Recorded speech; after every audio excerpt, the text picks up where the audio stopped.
What is the boy now who has lost his ball? What? What is he to do? I saw it go, merrily bouncing down the street and then merrily over. There it is in the water. So now here the poet is talking about a boy who has lost his ball, and he just wanted to know about his reaction because he lost his ball.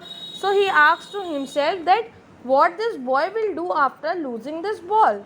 So here the poet has seen the ball going away from the boy, and he says that the ball was very merrily means बहुत cheerfully. Okay, merrily bouncing means बहुत cheerfully jump कर रही थी up and down in the street. This means that when the ball skipped from the boy's hand, it went in the street and later on it fell into a nearby river. Okay, here here it is in the water लिखा है ना, so it means that वो easily jump करती हुई means bounce करती हुई जो है वो स्ट्रीट में आई, down in the street, and then merrily over means फिर बॉल स्किप जो है बॉय के हैंड से स्किप हुई और फिर वो डायरेक्टली स्ट्रीट में आई और फिर वो बाद में जो है it has gone into the river. Okay, later on it fell into the nearby river. Merrily means cheerfully, or bouncing means jumping up and down. Okay, no use to say, oh, there are other balls. An ultimate shaking grief fixes the boy as he stands rigid, trembling, staring down all his young days into the harbour where his ball went. I would not intrude on him a dime, another ball is worthless. Now he senses first responsibility. Mark down some words. Some are already given here, like rigid. Okay, rigid means fixed, or grief means sorrow, trembling, shaking. Shaking grief means sadness which greatly affects the boy. Grief कहते हैं sad होने को, sad, और shaking trembling.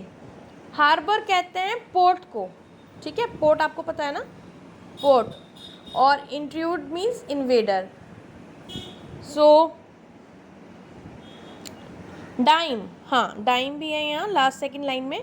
Dime means US में यहाँ दे रखा है dime 10 cents, ठीक है, यूएस में जो होते हैं. सेंट्स मीन्स एक करेंसी होती है ना डाइम, तो मीन्स 10 सेंट्स जो यूएस के होते हैं उसको डाइम बोला जाता है.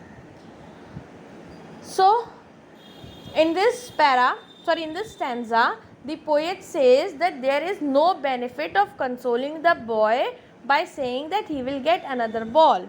Okay, here he is saying no use to say, oh, there are other balls. Here they saying, poet saying that there is no use to say to the boy that there are more other balls, and ultimate shaking grief fixes the boy because he has other balls too. He says so because the boy is feeling very sad and he is completely he is completely shaking grief means वो completely बहुत दुखी था, बहुत ज़्यादा sorrow, he is completely surrounded by sorrow.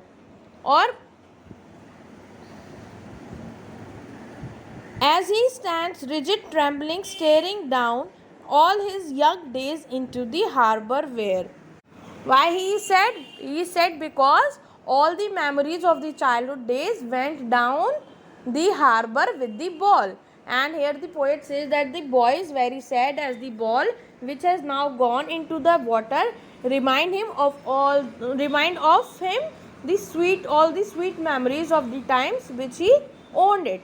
ठीक है, वो ball उसके लिए इतनी पुरानी थी और उस बॉल से उसकी काफ़ी पुरानी यादें जो थी वो जुड़ी हुई थी, और वो जैसे ही वाटर में जाके गिरी और जो कि वो इसलिए बहुत सैड हो गया क्योंकि उसकी वो काफ़ी पुरानी बॉल थी, उसकी सारी काफ़ी मेमोरीज उससे जुड़ी हुई थी. As the ball which has now gone into the water reminds him of two sweet memories of the time when he owned it. ठीक है. His ball went, I would not intrude on him. A dime, another ball is worthless. Now he senses first responsibility. Now what happened? What the poet is saying that this loss is unbearable for him. ठीक है, वो इस loss को bear नहीं कर पा रहा था और वो बहुत ज़्यादा ग्रीफ हो गया, ग्रीफ मतलब बहुत ज़्यादा सैड हो गया था, ग्रीफ स्ट्रिकन हो गया था, बहुत ज़्यादा सैड स्ट्रिकन हो गया था इस बात से। और यहाँ पोएट कहते हैं कि वो ये जो है he can't even tell the boy to take some money from him in order to buy another ball। ठीक है, और वही कह रहे हैं वो उसको इंट्रूड भी नहीं कर सकते थे कि वो उनसे जो है enter a situation where one is not welcome. Means वो पोएट जो है वो कह रहे थे कि that he even can't tell the boy to take some money from him in order to buy another ball. He says because the new ball will not bring the sense of belonging to the boy. ठीक है, क्यों, नई ball तो आ जाएगी, ठीक है, वो उसके साथ रहेगी, लेकिन जो उसकी पुरानी बॉल से अटैचमेंट थी, जो कि उसकी काफ़ी पुरानी बॉल थी, उसके साथ जो उसकी अटैचमेंट थी वो नहीं होगी। उसकी बॉल तो नहीं आ जाएगी, लेकिन उसकी जो बिलोंगिंगनेस थी उस बॉल से बॉय की वो नहीं रहेगी। ठीक है, वो सेंस ऑफ बिलोंगिंग जो है वो उसका नहीं रहेगा। फर्दर यहाँ पे पोएट कह रहे हैं कि that the time has come for the boy to learn the responsibility of taking care of his things. Now he saying that a dime another ball is worthless. ठीक है, वो कोई यूएस के 10 सेंट्स की अगर वो एक नई बॉल आती भी है तो वो उसके लिए वर्थलेस है, क्योंकि उसकी पुरानी बॉल से उसकी अटैचमेंट थी, नई बॉल से उसकी कोई सेंस ऑफ बिलोंगिंगनेस नहीं रहेगा। And now he senses first responsibility, और अब टाइम आ गया है that now the time has appear that he would have understand the or he would have learned the responsibility of taking care of things. In a world of possessions, people will take balls will be lost always, little boy